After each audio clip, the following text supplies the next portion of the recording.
Muy buenos días, bienvenidos a su programa Geopolítica 2.0. Hoy vamos a conversar sobre un tema vinculado a una noticia que ha dado vuelta al mundo por lo insólito, por lo extraño, por lo, vamos a decir, horroroso que significa la muerte de un hombre y sobre todo la manera como murió. Nos vamos a referir al hombre a quien fuera ministro de la Defensa de Corea del Norte, el general Hyun Jong-chol. Nombres todos extraños, deben ser, tienen una significación muy bonita en su idioma, como en todos los idiomas del mundo. El caso es que, según informan los medios de comunicación internacionales, Kim Jong, el Calígula gordo de Corea del Norte, este joven ponqueto, como le dicen también, asesinó al ministro de la Defensa, nada más y nada menos que por haberse quedado dormido durante una alocución que hiciera el todopoderoso líder de Corea del Norte en Pyongyang. ¿Qué es lo que pasa que este hombre asume esa postura tan vehemente y tan asesina, fusilando e incluso con un instrumento bélico poco consono con la normal muerte de un individuo que va a ser fusilado? Aparentemente fue fusilado con un cañón de larga fuerza y de gran proyección. No importa con qué fue asesinado, si fue con un cuchillo, si fue con un revólver, con un fusil o con un cañón. Lo insólito, lo desagradable, lo que choca ante los ojos de cualquier ser humano es que este individuo fue fusilado. Y fue fusilado nada más y nada menos que por haberse quedado dormido. El mundo está asombrado, anonadado con esta noticia tan poco proclive a la creencia en la humanidad. ¿Por qué ocurren estas cosas en un régimen que se dice socialista, comunista? Sin ánimo de pecar de un excesivo pedagogo en materia de teoría política, voy a simplificar la discusión mediante una propuesta que hiciere un politólogo, un sociólogo alemán, conocido pues como uno de los padres de la sociología política, Max Weber, quien dibujó de alguna manera en su famoso libro Economía y Sociedad 3 formas características de la dominación política, de la autoridad política y de la legitimidad política. A saber, la legal racional es la democrática, aquella que es producto de un acuerdo entre las partes, entre el individuo, entre los ciudadanos, frente al Estado. La carismática, en la que es un individuo al quien con su proyección, su figura, sus dotes histriónicos, logra convencer y conectarse con la comunidad que gobierna mediante un entendimiento, una comprensión que tiene que ver con los afectos. Y la tercera forma es la que llaman la monárquica. Según Max Weber, la monárquica, por supuesto, la tradicional, es aquella en la que el padre delega en su hijo y este hijo en sus otros hijos, y así pues no es sino el resultado de un gobierno en la cual clanes, grupúsculos muy pequeños se reparten el poder, y el más poderoso, por ser el que domina a la sociedad, logra trasladar su poder a sus sucesores, es decir, a un heredero.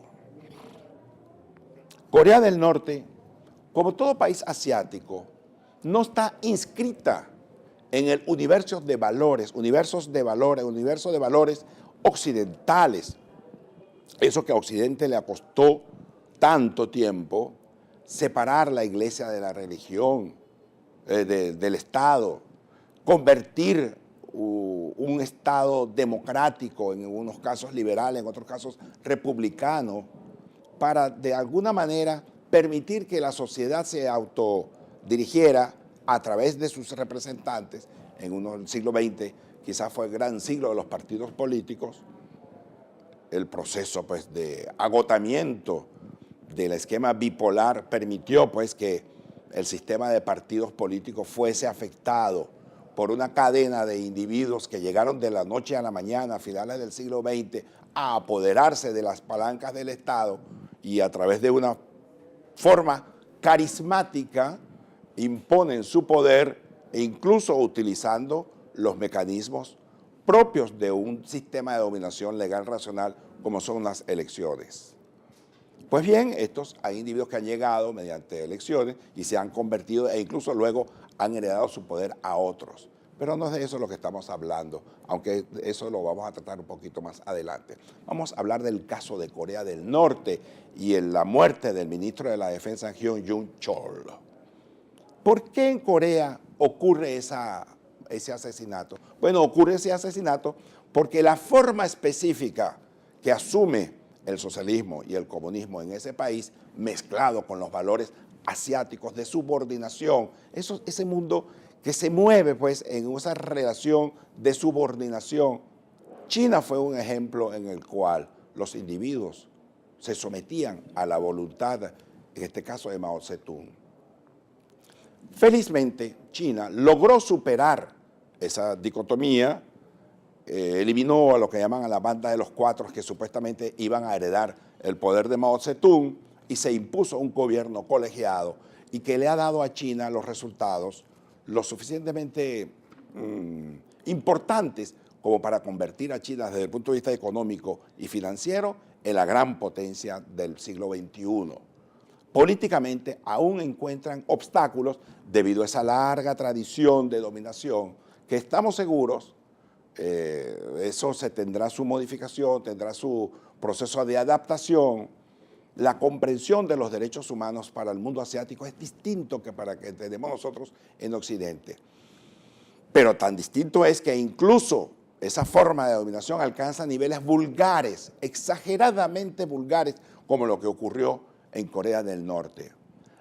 La dinastía Kim, como la llaman, es una dinastía que se impuso en los años 50 en Corea del Norte, producto de un conflicto bélico entre el norte y el sur, a su vez apadrinado por los Estados Unidos en el sur y por el norte por la Unión Soviética, por Stalin y por China, que acababa también de salir del dominio, como llaman ellos, capitalista para instaurar la República Popular China en 1949.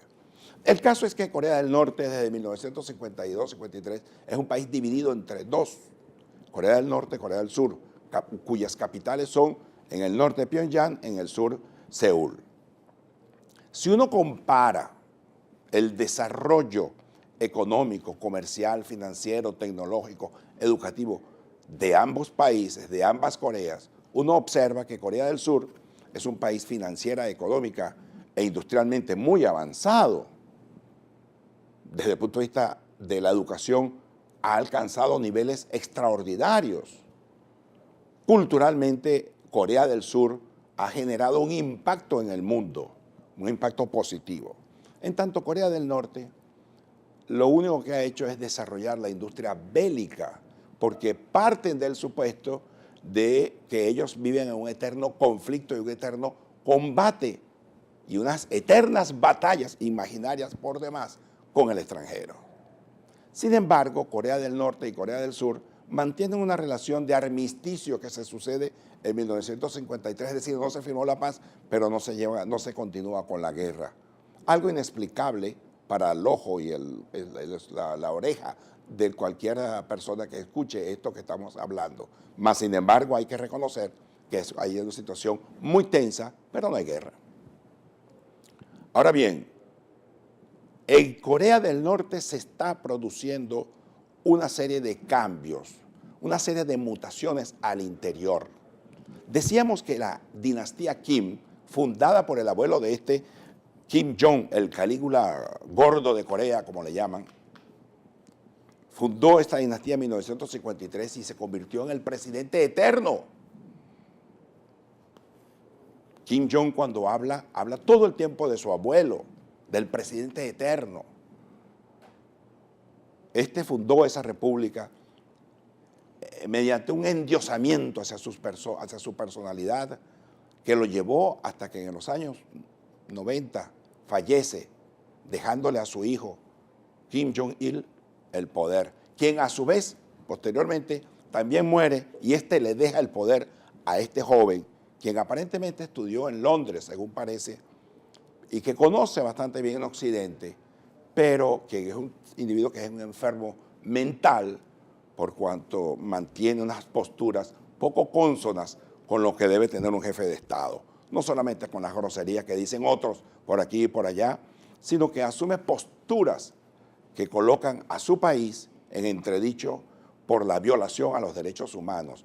No es la primera persona que es fusilada en Corea del Norte, bueno, en este caso por haberse quedado dormido, pero en otros casos por personas que incluso pusieron un tanto en duda su capacidad gerencial como líder, como heredero, tanto de su padre, pero fundamentalmente de su abuelo, el mariscal, el gran mariscal y comandante eterno, Kim Il-sung, y quien murió en los años 90. Ahora bien, todo esto nos induce a pensar que Corea del Norte, la gente se pregunta, está tan cerca de China y está tan cerca de Rusia, ¿por qué estos dos países no ejercen una presión sobre Corea del Norte? Esa es la gran pregunta.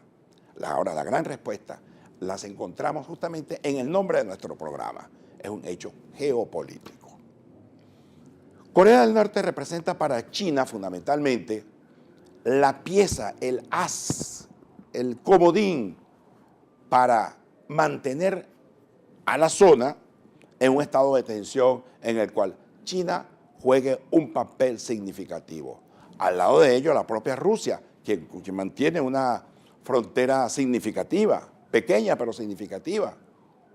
Y ello hace pues que también Rusia participe de ese juego geopolítico, permitiéndole al amigo Kim Jong su permanencia en el poder hasta tanto estos dos factores lo decidan. Corea del Norte juega mucho a la amenaza con sus ejércitos, porque en efecto tiene un ejército muy poderoso, por lo menos en hombres. En cierta tecnología, recientemente utilizó un misil desde un submarino nuclear. Tiene instaladas a lo largo de la frontera con Corea del Sur y amenazando al Japón con sus cohetes, haciendo pruebas permanentemente de lanzamiento de misiles y que nucleares. Todo ello forma parte de un juego estratégico de Corea del Norte para demostrarle a los norteamericanos que están en el Corea del Sur, para demostrarle a Corea del Sur, para demostrarle a Japón y a la zona en general que ellos son un poder. Sin embargo, Rusia y China, que tienen el suficiente poderío como para acabar con la dinastía Kim, con este joven punqueto Kim Jong, sin embargo no lo hacen justamente porque lo utilizan, repito, como un comodín para sus fines geopolíticos de mantener en tensión y utilizar también a ese régimen como elemento de presión sobre Corea del Sur y sobre Japón para los fines particulares de ambas potencias, tanto de China como de los Estados Unidos. El mundo observa con preocupación lo que sucede en la península coreana. No es nuevo el estado de tensión, cada vez crece ese estado, la situación es muy difícil, de un gran encono entre ambas Coreas, tanto la del norte como la del sur. Sin embargo, lo importante de todo esto es que tarde o temprano habrá un final, tarde o temprano habrá un desenlace. Ya comienza, en mi opinión, a verse los primeros elementos de ablandamiento del poder de Kim Jong. No solamente la muerte del ministro de la Defensa, sino que el año pasado fue fusilado también el tío de Kim Jong, quien fue una figura de alto relieve junto a su abuelo y que de alguna manera acompañó al padre, a Kim Jong-il, para que ejerciera el poder hasta que este joven Kim Jong, por razones hereditarias, de esa forma a la que yo me refería sobre Max Weber, una forma monárquica de poder, le cedieron el comando, el mando de la Corea del Norte, y hoy en día este joven de 33 años, 33, 34, gobierna el país como si fuera un videojuego. Llama la atención que Vladimir Putin, un hombre a quien se le puede decir de todo, pero de que es bruto, por el contrario, Vladimir Putin sabe exactamente los pasos a seguir. Pues él criticó de una manera superficial la actitud de Kim Jong-il, diciendo que no se puede gobernar a un país cual si fuera un videojuego, porque el joven Kim Jong es un aficionado a los videojuegos. Y dicen la prensa coreana del sur, que es por razones obvias, conocen muy bien, porque son un mismo país dividido entre dos partes, conocen muy bien la psicología de este individuo, conocen su apego por esas formas ridículas,